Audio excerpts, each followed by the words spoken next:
A millionaire poured gasoline on a horse just for fun, but no one expected what happened. Seconds later, something so powerful that even the firefighters broke down in tears, and the ending will leave you speechless. Subscribe now so you don't miss stories like this. On that sweltering summer afternoon in Lexington, Kentucky, as the sun painted the vast fields of America's most prestigious horse country in shades of orange, hundreds of guests anxiously awaited the beginning of what was rumored to be the social event of the year. All of high society had received the coveted gold-trimmed invitation from Maxwell Thornton III, a billionaire known not just for his fortune amassed through real estate and oil, but for his extravagant and often cruel whims that he disguised as entertainment.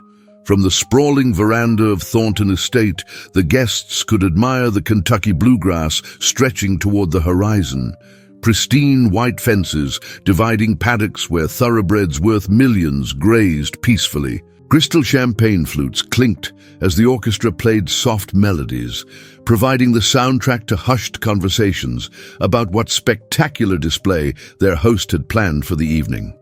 "He's outdone himself this time," whispered Eleanor Whitfield to her husband James, a prominent horse breeder whose business depended on maintaining good relations with Thornton. "Look at those tents at the far end of the property. I heard he's imported performers from 3 different countries." "Whatever it is, we'd better smile and act impressed," James replied, his smile never reaching his eyes. "The last person who criticized one of Max's parties lost their breeding rights at Keeneland." Across the lawn, Thornton himself moved through the crowd like royalty, his custom-tailored suit gleaming in the dying sunlight. At 55, he carried himself with the confidence of a man who had never heard the word no. His perfectly whitened teeth flashed as he greeted each guest, while his eyes remained cold and calculating, constantly assessing who might be useful and who was merely decoration. "Senator Bradley! So glad you could make it," he boomed, clapping a heavy-set man on the shoulder. "I assure you, what I've prepared for tonight will make your generous campaign contribution well worth it." No one dared ask what the promised unforgettable finale would entail. It was Thornton's custom to offer increasingly outlandish attractions to satisfy his ego, each more shocking than the last.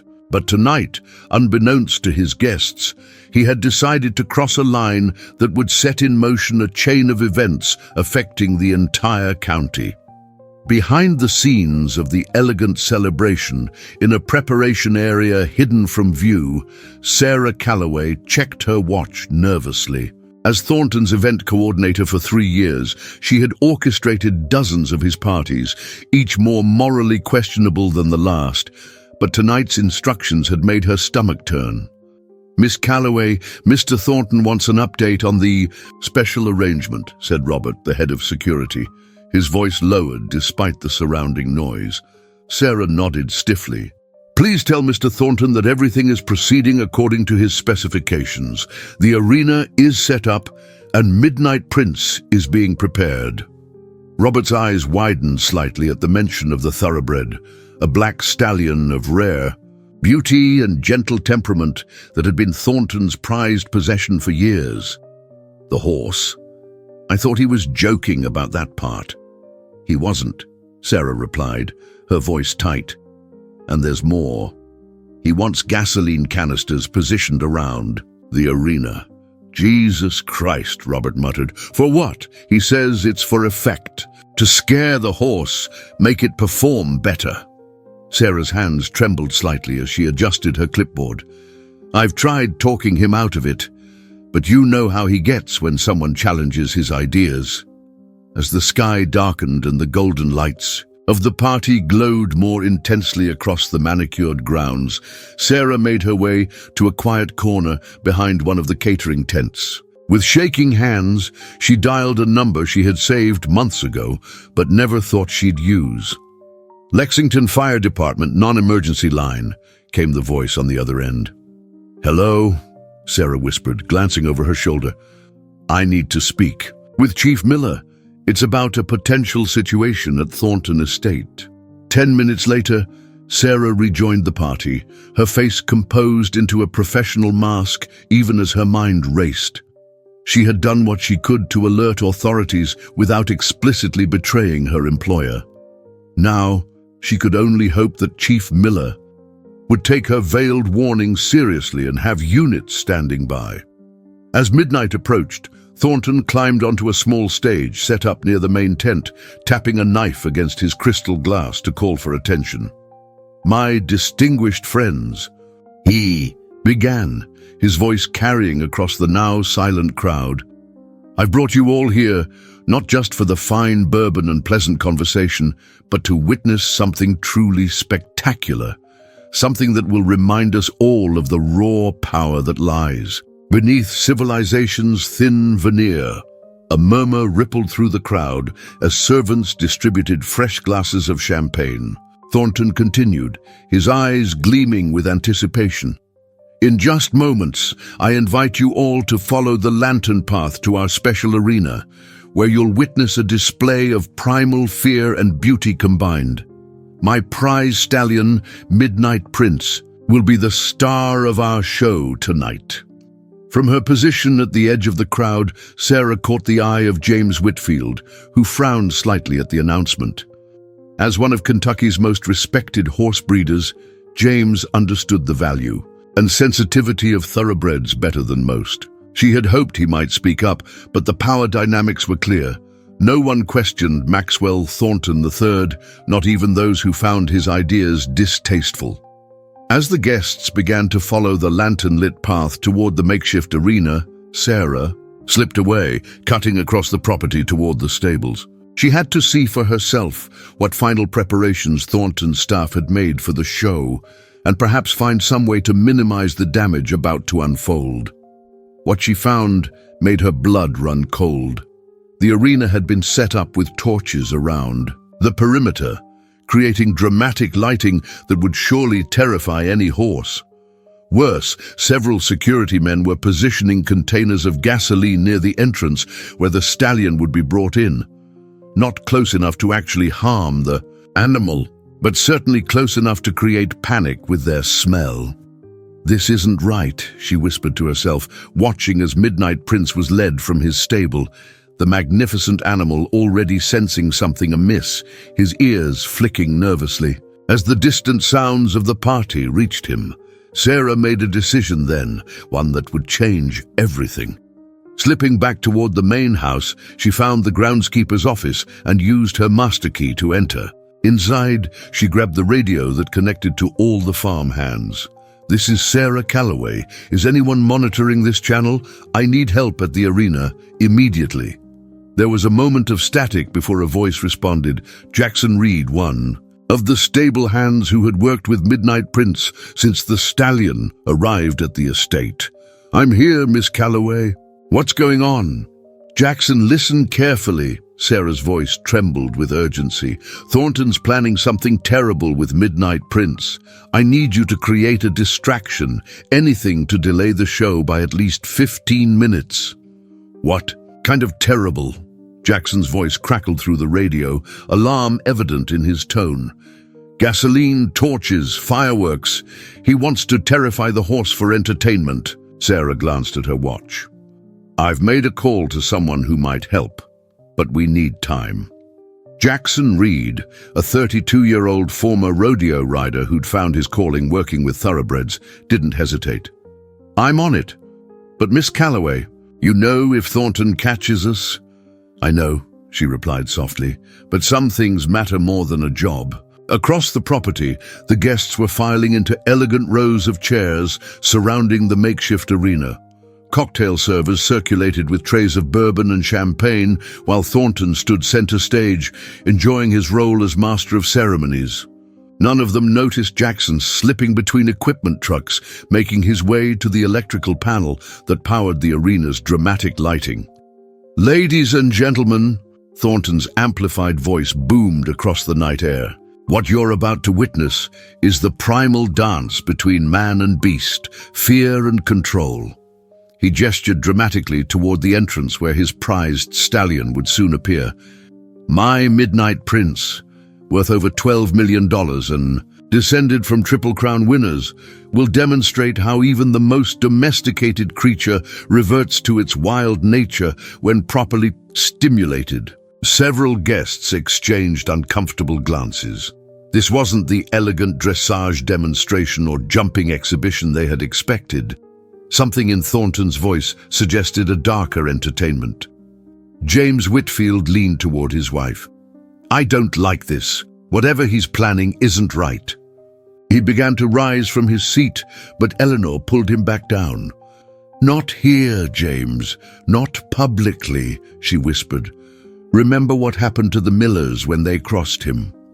At that moment, the lights surrounding the arena flickered and died, plunging the area into darkness save for the distant glow of torches.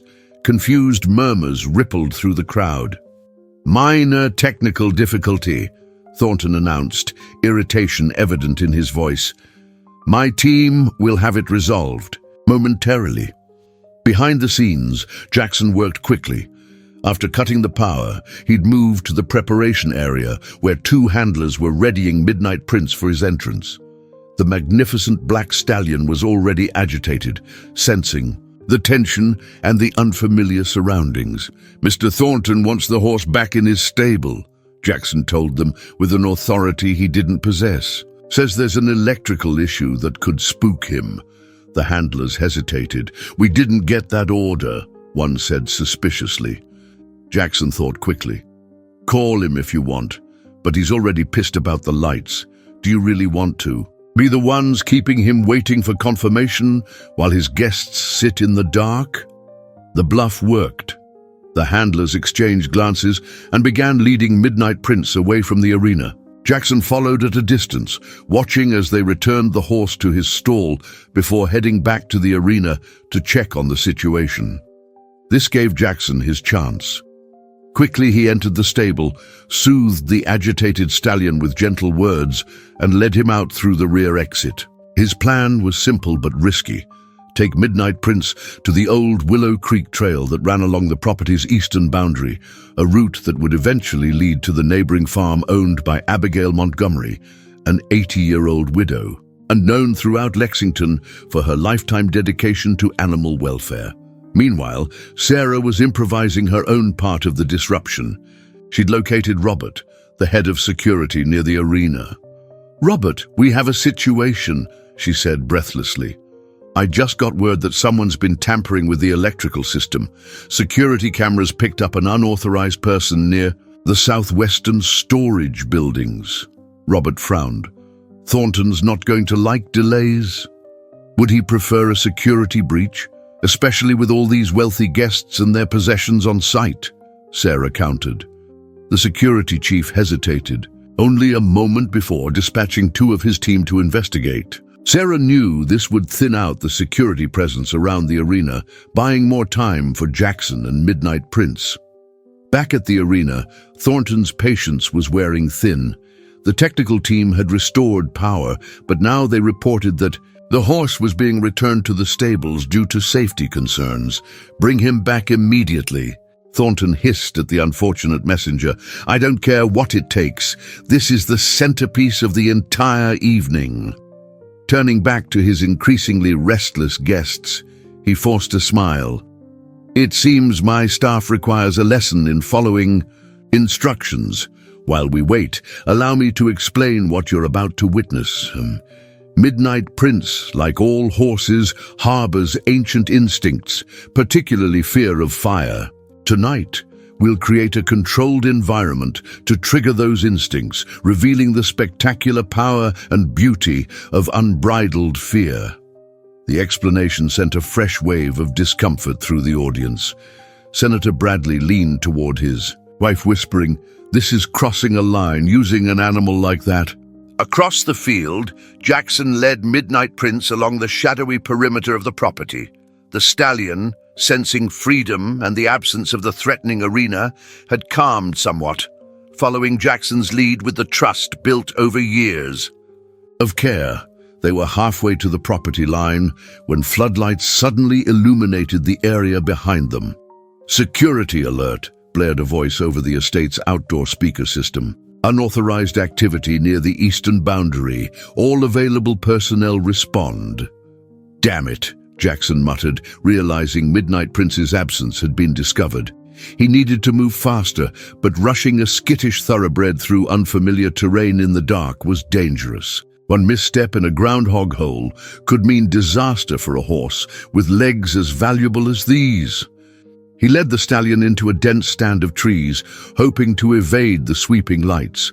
The sounds of ATVs starting up in the distance told him Thornton wasn't taking the disappearance lightly. Back at the arena, chaos was unfolding. Thornton, red-faced with fury, was berating his staff while trying to maintain a veneer of control before his guests. Sarah stood at the edge of the crowd, her heart pounding as she watched Thornton dispatch more security toward the eastern property line. What exactly was supposed to happen here tonight? James Whitfield had approached her quietly from behind. Sarah hesitated, torn between professional loyalty and moral obligation. "Something no horse should ever experience," she finally answered, "especially not for entertainment." Whitfield's expression hardened. "I suspected as much. Where's the horse now?" "I don't know exactly," Sarah replied honestly, "but he's with someone who cares about his well-being." As they spoke, a commotion erupted from the direction of the storage buildings. Orange flames were suddenly visible, leaping into the night sky. Guests gasped, pointing toward the fire that was quickly spreading from one of the smaller outbuildings. "Fire!" someone shouted, and immediately, the elegant crowd dissolved into concerned confusion. Security staff who had been searching for Midnight Prince now rushed toward the blaze, while Thornton bellowed orders in all directions. What no one realized in that moment was that the fire had not been part of anyone's plan. Later investigation would reveal that one of the gasoline containers prepared for Thornton's spectacle had been improperly stored near the electrical equipment that malfunctioned, creating a spark that ignited the fuel. But in the chaos of that moment, the fire served as the perfect cover for Jackson's escape with Midnight Prince. They had reached the fence line that separated Thornton Estate from the old county road. Jackson knew they couldn't use the main gates. They would be watched. Instead, he led the stallion to a section of fence that had been damaged by a fallen tree branch last month and never properly repaired. With careful guidance, they slipped through the gap and onto the road. "That's it, boy," Jackson murmured soothingly to the horse. "Just a little further to Miss Abigail's place. She'll know what to do." As they disappeared into the night, sirens wailed in the distance. The Lexington Fire Department, already on alert thanks to Sarah's earlier call, was responding to the blaze that was now fully engulfing the storage building and threatening to spread to nearby structures. The old dirt road leading to Willow Creek Farm was barely visible in the darkness, illuminated only by patches of moonlight filtering through the trees. Jackson kept a steady pace, leading Midnight Prince carefully over the uneven terrain. The stallion's breathing had steadied, though he still flinched at distant sounds of sirens and the orange glow of fire visible through the trees behind them. "Almost. There, boy," Jackson murmured, patting the horse's muscular neck. "Miss Abigail will take good care of you until we figure things out." Willow Creek Farm stood in stark contrast to Thornton Estate. Where Maxwell's property showcased wealth through manicured lawns and architectural grandeur, Abigail Montgomery's 80 acres represented generations of practical horse sense and modest stewardship. The white farmhouse, dating back to the 1890s, was flanked by well-maintained but simple wooden stables. No fancy electronic gates or security cameras guarded the entrance, just a weathered sign reading Willow Creek Farm, Est 1891, hanging from a wooden archway. As they approached, a porch light flickered on, and the silhouette of an elderly woman appeared in the doorway. Despite the late hour, Abigail Montgomery was fully dressed in worn jeans and a flannel shirt, her silver hair pulled back in a practical braid. At 82, she moved with the deliberate care of someone who'd spent decades rising before dawn. To tend animals, her hands gnarled from years of hard work, but still strong. "That you, Jackson Reed," she called out, her voice carrying surprisingly well across the yard. "And who's your friend there?" Jackson led Midnight Prince into the circle of light cast by the porch lamp. "Miss Abigail, I need your help. This is Midnight Prince Thornton's. A thoroughbred. There's trouble back at the estate." Abigail's eyes widened as she recognized the valuable animal. Even in the dim light, the stallion's breeding and quality were unmistakable. "Bring him to the back stable," she said without hesitation. "The empty stall by daisies." As they settled Midnight Prince into the clean stall, Jackson quickly explained the evening's events. Thornton's cruel plans, Sarah's warning, the fire that had broken out, and his decision to remove the horse from danger. Abigail listened silently, her weathered face betraying no surprise at Thornton's behavior. When Jackson finished, she nodded once, decisively. "You did right, boy. That man's been torturing animals for his amusement since he was a child, pulling wings off butterflies. I remember when his daddy bought that property. Decent man, unlike his son." She reached into her pocket and pulled out an ancient flip phone. "But this is serious business. Taking a horse worth millions. We need to be smart about it." She punched in a number from memory. "Emily, it's Abigail. Need you to come. Over right away. Bring your veterinary kit. No, can't explain over the phone. It's important." After hanging up, she turned to Jackson. "My niece Emily's the best large animal vet in the county. She'll check him over and document his condition. We'll need evidence if Thornton tries to claim mistreatment." Jackson ran a hand through his hair, the reality of his situation sinking in. "Miss Abigail, I just stole a $12 million horse. Thornton's going to come after me with everything he's got." "Let him try," the elderly woman replied with steel in her voice. "I've been standing up to bullies in this county for 8 decades, not about to stop now." She paused, studying him carefully. "But you should know what you're in for. That man doesn't forget or forgive what he sees as betrayal." Meanwhile, back at Thornton Estate, chaos reigned. 3 fire trucks had arrived on scene, their red and blue lights casting eerie shadows across the manicured grounds. Guests in evening wear clustered in confused groups as firefighters battled the blaze that had spread from the storage building to a nearby equipment shed. In the midst of the commotion, Maxwell Thornton stood rigid with fury, his face contorted, as he berated the head of security. "Find that horse and find Reed. I want them both back here tonight, do you understand? Use every man we have." Robert shifted uncomfortably. "Sir, we have a serious fire situation. The authorities are asking questions about the gasoline canisters they found near the arena. Perhaps we should focus on—" "I don't care what they're asking," Thornton snapped, lowering his voice as a group of guests walked past. "That horse is worth more than everyone on this property combined. Find him." Sarah Calloway stood at a careful distance, pretending to coordinate with the catering staff while actually listening to Thornton's tirade. She caught James Whitfield's eye across the lawn, and he gave her a nearly imperceptible nod before approaching Thornton. "Max, quite a situation you have here," Whitfield said smoothly, placing a calming hand on Thornton's shoulder. "My security team from Whitfield Farms is at your disposal if you need additional help." Thornton's eyes narrowed slightly. James Whitfield had always been more respected than him in Kentucky horse circles, his old money family name carrying a legitimacy Thornton's new wealth couldn't buy. "Appreciate the offer, James, but my people have it under control." "Of course," Whitfield nodded, "though I am concerned about Midnight Prince.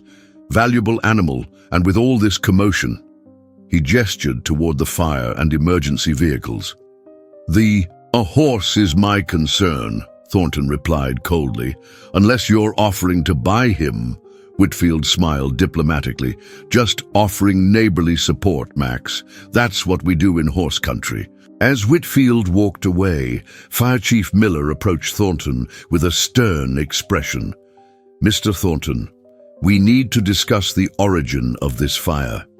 My men found multiple gasoline containers positioned around that arena structure. Care to explain what that was for? Thornton's face remained impassive. A special effects display that was planned for later this evening. Perfectly controlled, I assure you.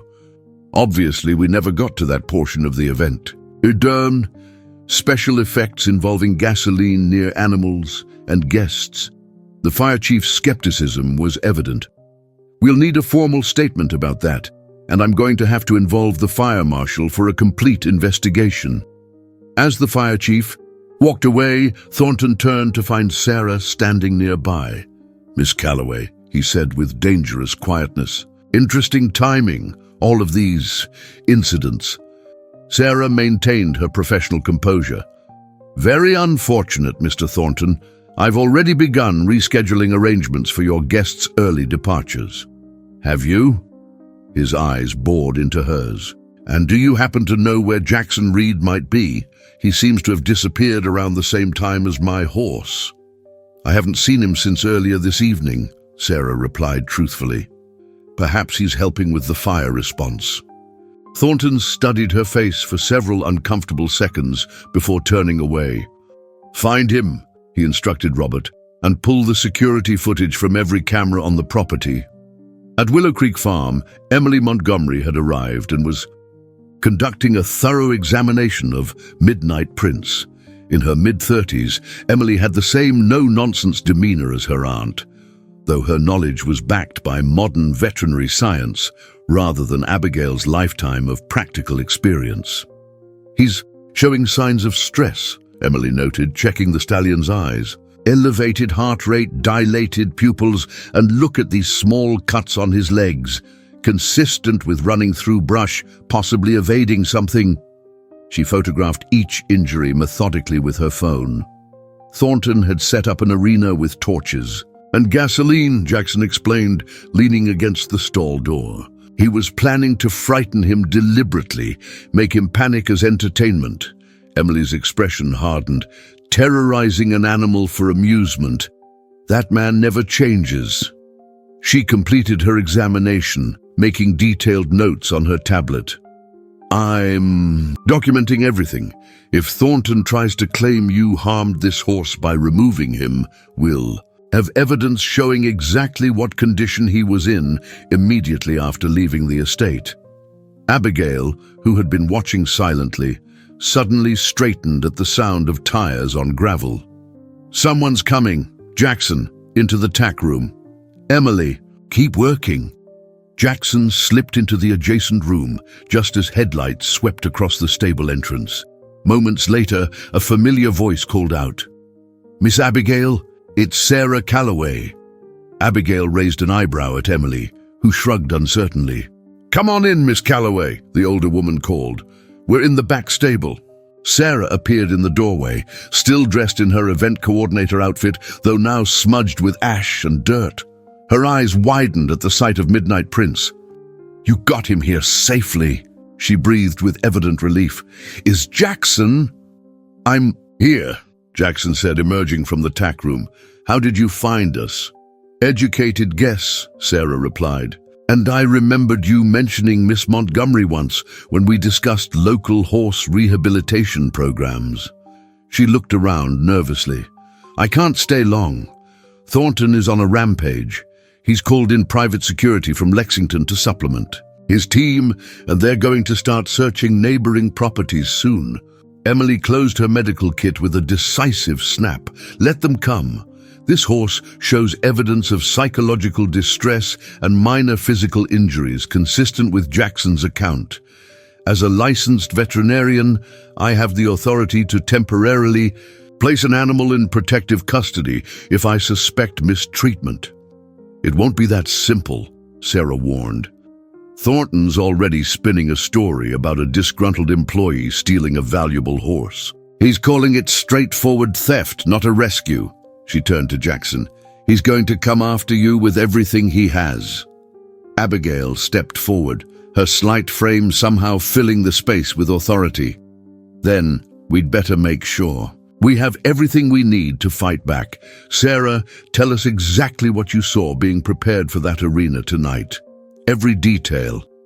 Dawn broke over Lexington with hazy orange light filtering through smoke that still lingered in the air. The fire at Thornton Estate had been contained around 3 a.m., but not before destroying 2 outbuildings and damaging a section of the prize-winning Rose Garden.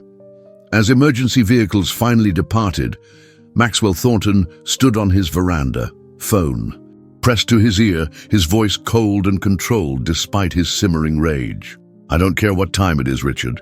This is why I keep you on a 7-figure retainer," he said to his attorney. "I want theft charges filed against Jackson Reed by noon. Grand theft, trespassing, destruction of property, the works. And I want a court order to search every farm. Within 10 miles for my horse." Inside the mansion, staff moved quietly, avoiding their employer's attention. Through the kitchen windows, they could see private security personnel establishing a command center in what had been the catering tent, complete with maps of neighboring properties and communication equipment. 30 miles away in downtown Lexington, James Whitfield sat in the wood-paneled office of Katherine Jensen, the county's most formidable attorney. Despite the early hour, Katherine was impeccably dressed in a tailored suit, her silver-streaked black hair pulled back severely, her reputation for ruthlessness belied by her grandmotherly appearance. "So let me understand this correctly," she said, fingers steepled beneath her chin. "You believe Thornton was planning to deliberately terrify a $12 million thoroughbred as entertainment. The horse was removed to prevent this, and now you want me to defend the stable hand who took him." "That's exactly right," Whitfield confirmed. "Jackson Reed has worked with horses his entire life. He wouldn't have taken such a drastic action without good reason." Katherine studied him carefully. "You're risking Thornton's wrath by involving yourself." "Why?" Whitfield's expression hardened. "Because this isn't the first time. 3 years ago, I heard rumors about a similar entertainment involving a retired racehorse. I did nothing then. I'm not making that mistake again." Katherine nodded. "Once decision made, I'll need to meet with Reed immediately before Thornton's legal team can file charges. And I'll need statements from anyone who witnessed the preparations for this show Thornton was planning." "I've already contacted Sarah Calloway," Whitfield replied. "She's willing to testify about what she saw and heard." A slight smile crossed Katherine's face. "Good. Now let's discuss strategy. Thornton will portray this as simple theft, but we're going to frame it as an emergency intervention to prevent animal cruelty. Kentucky has strong animal protection laws, especially for horses. We can use that." Back at Willow Creek Farm, tension hung in the air like the morning mist rising from the fields. Abigail sat at her kitchen table with Emily, Jackson, and Sarah, all nursing cups of strong coffee after a sleepless night. "They'll come here first," Abigail stated matter-of-factly. "Thornton's known for 30 years that I can't stand him or his methods. We need to be prepared." Emily scrolled through her phone. "I've uploaded all the medical documentation to my secure server and sent copies to 3 colleagues for independent verification. If they try to claim we injured Midnight Prince during transport, we have time-stamped evidence of his condition immediately upon arrival." Sarah looked anxiously out the window. "Thornton has connections with Judge Harrison. He could have a search warrant by midday." "Let him come with his warrant," Abigail replied calmly.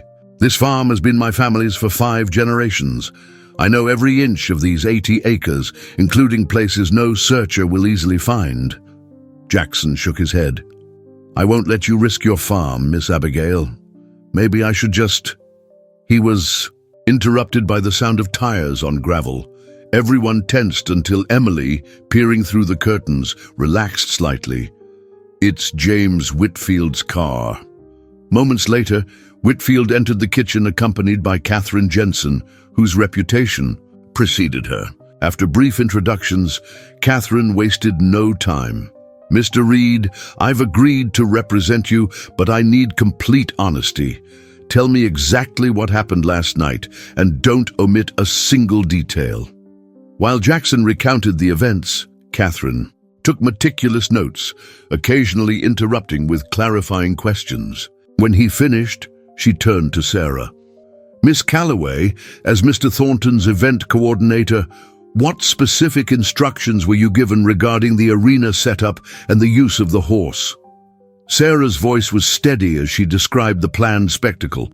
The positioning of torches, the gasoline placed strategically to frighten without causing physical harm, the fireworks prepared to be launched at the climactic moment. He called it primal fear as art. Said the guests would never forget it. Catherine's expression remained neutral, but her eyes hardened. And had Mr. Thornton ever conducted similar performances before? "3 that I know of," Sarah replied, "though never with an animal as valuable as Midnight Prince. Usually, it was with retired racehorses he'd purchased specifically for these events." "And what happened to those horses afterward?" Sarah hesitated. "They were never seen at the estate again. He said they were sent to a farm upstate, but staff rumors suggested otherwise." Catherine made another note before turning to Emily. "Dr. Montgomery, your veterinary assessment will be crucial. Can you state unequivocally that this horse would have suffered trauma if subjected to the conditions Miss Calloway described?"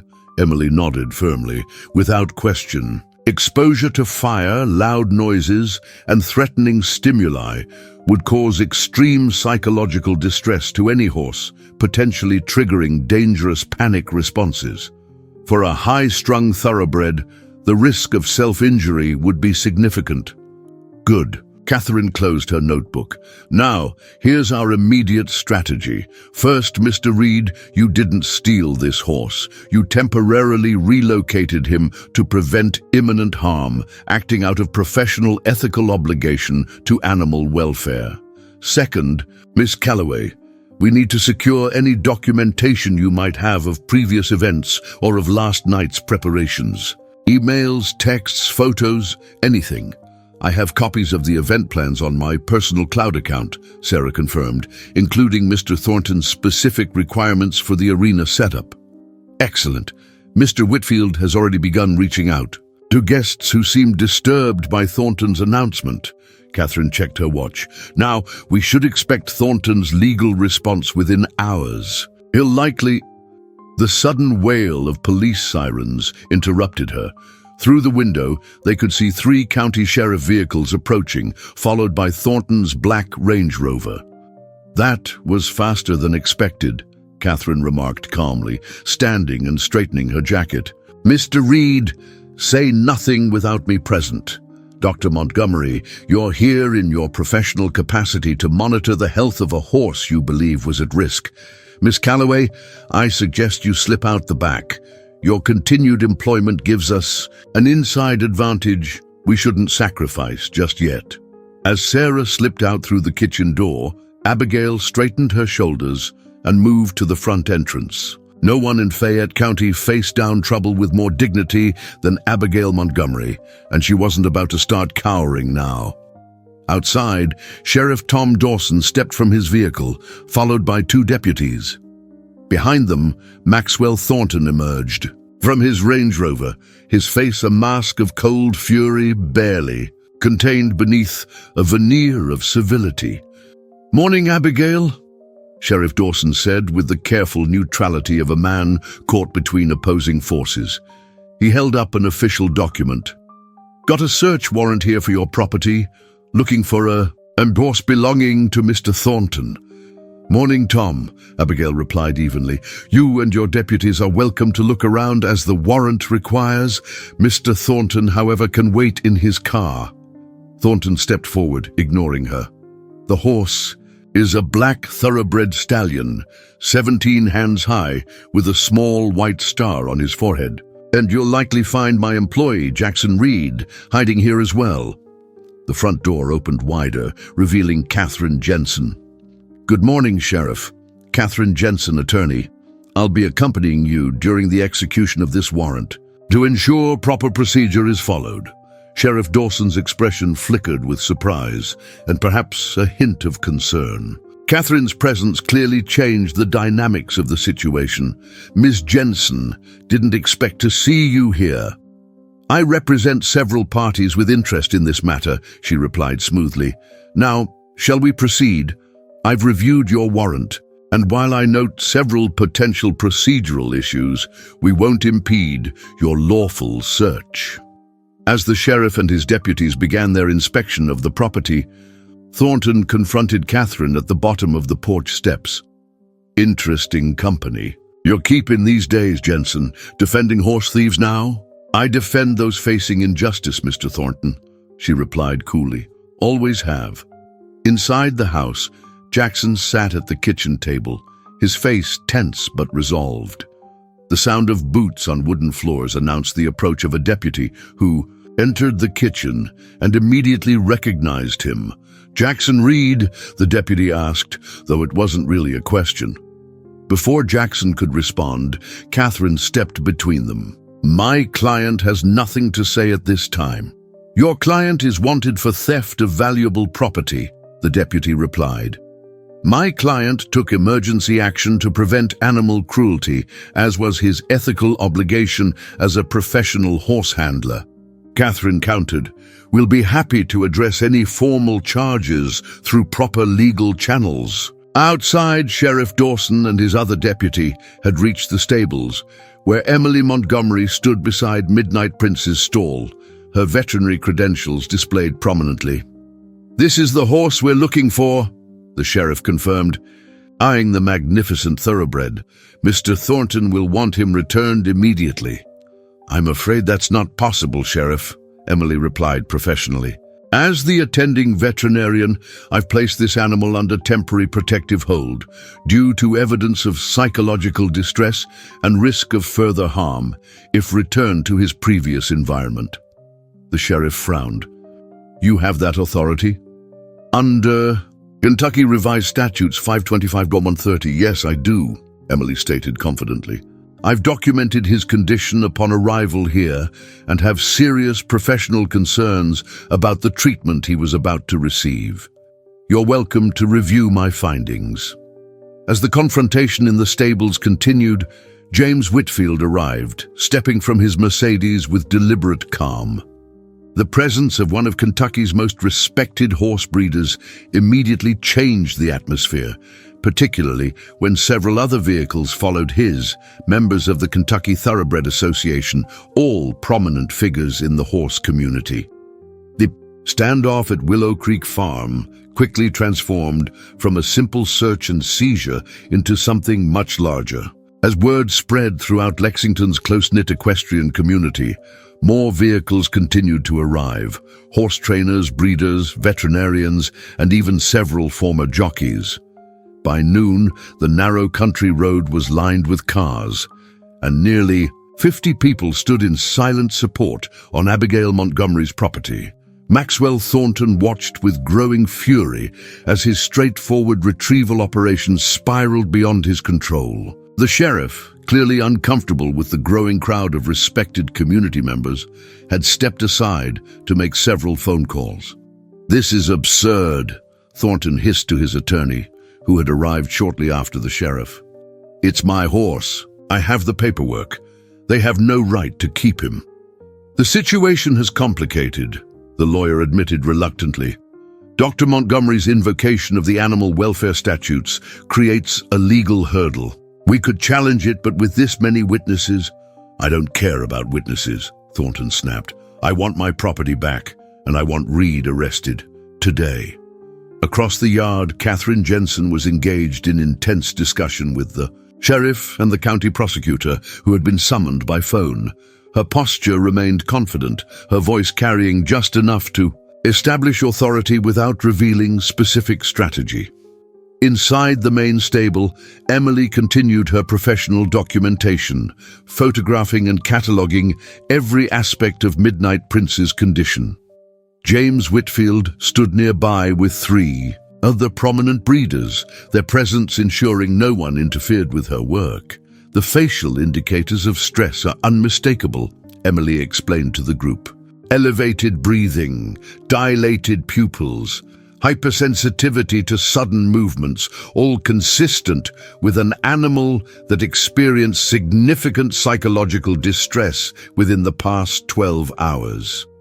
One of the breeders, Victoria Stevens, stepped closer to examine the horse. As head of the Kentucky Thoroughbred Association's Welfare Committee, her opinion carried substantial weight. After a careful inspection, she nodded gravely. "I concur with Dr. Montgomery's assessment, and given Miss Calloway's description of what was planned," she shook her head in disgust. "No reputable breeder would subject an animal to such treatment." Meanwhile, Sarah Calloway had not gone far. Following Catherine's advice to maintain her position as an inside source, she had slipped away through the back fields, circled around to her car parked down the road, and driven directly to her apartment in Lexington. There, she gathered every document she had related to Thornton's events, particularly those involving animals. As she compiled files onto a secure drive, her phone buzzed with a text from an unknown number. "Press conference at County Courthouse. Steps, 3 p.m. Your testimony needed. Jensen." Sarah stared at the message, her heart racing. Public testimony meant the end of her career with Thornton, certainly, but it also meant standing against one of the most vindictive men she'd ever known. For a moment, doubt clouded her resolve. Then her phone chimed again, this time a news alert from the local station. "Controversy at Thornton Estate. Allegations of animal cruelty involving prized thoroughbred." The story was already breaking. There would be no quiet resolution, no matter what she chose.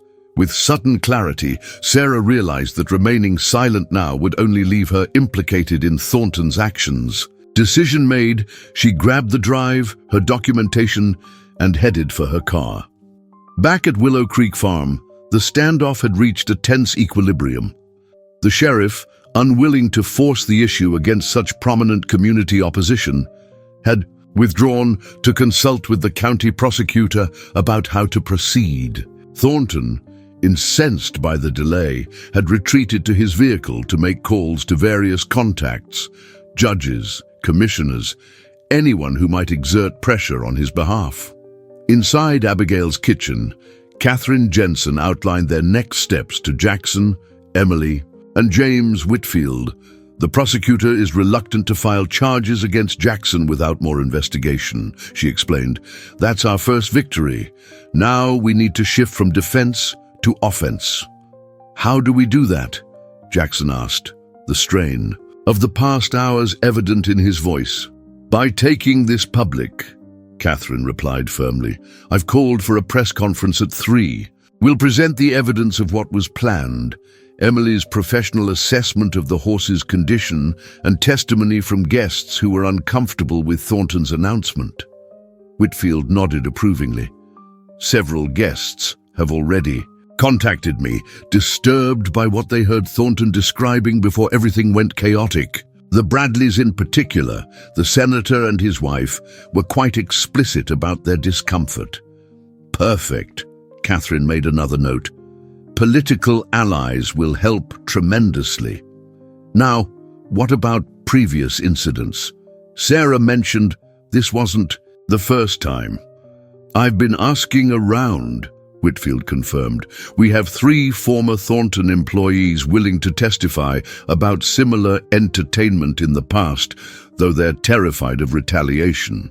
"I can help with that," a new voice added. They turned to see Abigail in the doorway. "While you all were strategizing, I made some calls of my own. The Kentucky Horse Racing Commission is sending representatives. They take a very dim view of thoroughbreds being mistreated, especially ones with breeding potential like Midnight Prince." Catherine's eyes gleamed with approval. "Excellent. The Commission has regulatory authority that supersedes even Thornton's ownership rights if cruelty can be established." By mid-afternoon, the story had exploded across local media. Helicopter news crews circled above Willow Creek Farm, capturing Footage of the gathering crowd and the magnificent black stallion being examined by veterinarians. Social media blazed with outrage as initial reports of Thornton's planned entertainment leaked.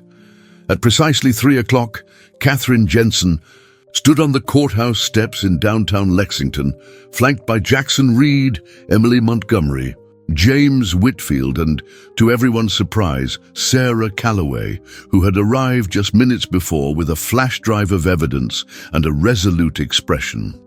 "Ladies and gentlemen," Katherine began, her voice carrying across the assembled reporters and curious onlookers, "we are here today to address a serious case of attempted animal cruelty that was narrowly prevented through the courageous actions of 2 individuals who placed animal welfare above personal interest. As cameras flashed and microphones captured every word, Katherine methodically presented their case, the documented preparations for Thornton's spectacle, Sarah's testimony about previous incidents, Emily's professional assessment of the horse's condition, statements from concerned guests, and finally, the testimony of 3 former employees about past events where animals had been deliberately frightened for entertainment. "Kentucky law is clear," Katherine concluded.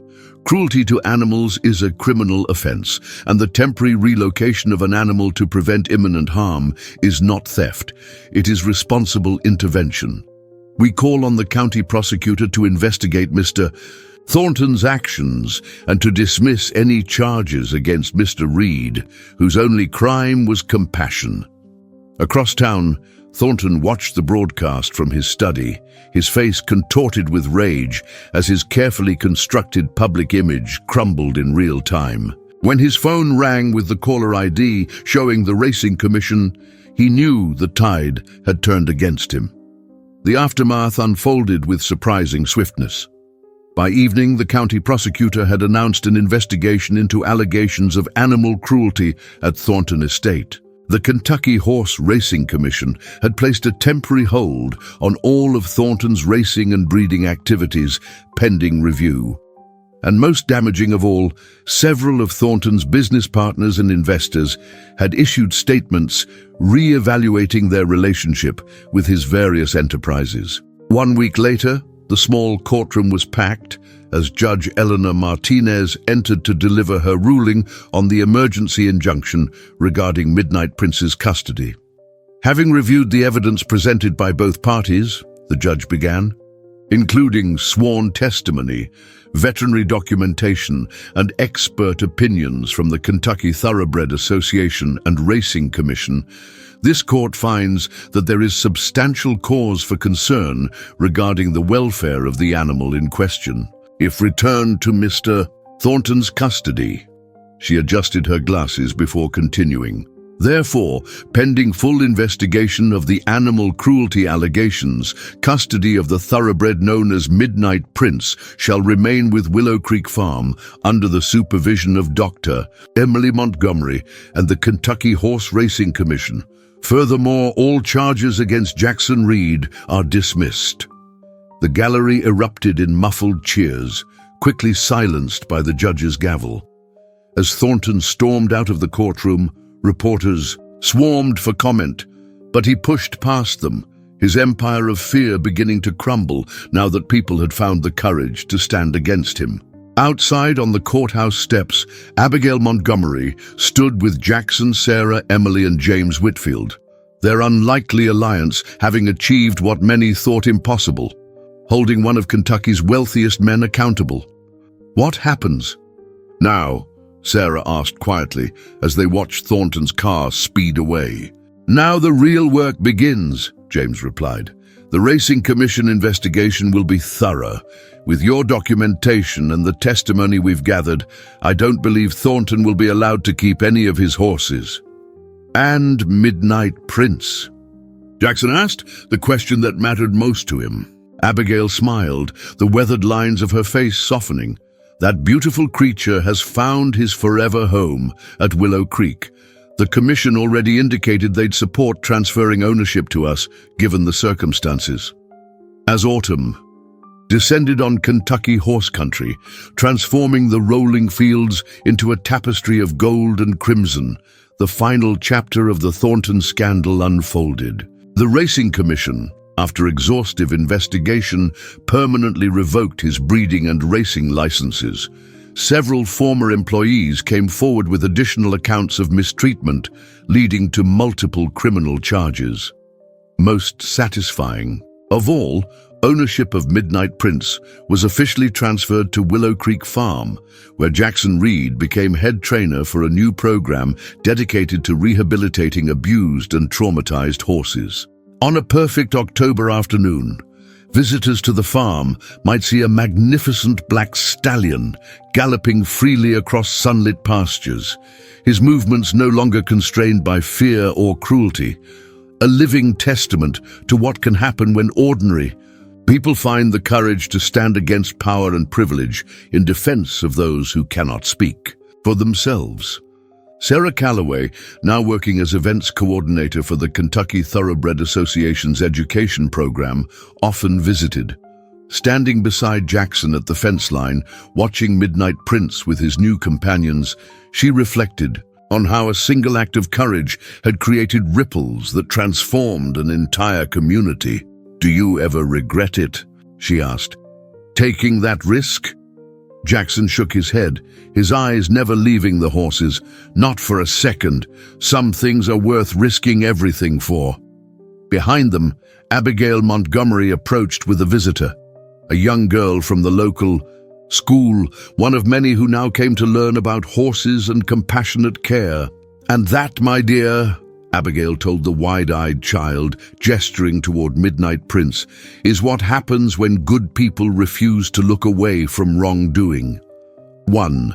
Brave action can change everything. As the sun began its descent, painting the Kentucky sky in brilliant hues of orange and purple, Midnight Prince raised his head, catching the golden light, no longer a prisoner of cruelty, but a symbol of justice and compassion in a community that had found its moral compass when confronted with the choice between comfortable silence and difficult truth. Dear listeners, we hope Jackson and Sarah's journey to save Midnight Prince from Maxwell Thornton's cruelty has touched your hearts. To continue experiencing emotional stories like this one, we've prepared a special playlist with equally captivating narratives about courage, justice, and standing up for those who cannot defend themselves. Find it by clicking on the link to your left. If this story moved you, please subscribe to our channel and give this video a like. Every day we bring unique stories that explore life's complexities and the triumph of the human spirit. Don't miss our upcoming content, where ordinary heroes continue to make extraordinary differences in the world. We look forward to reading your thoughts in the comments section below.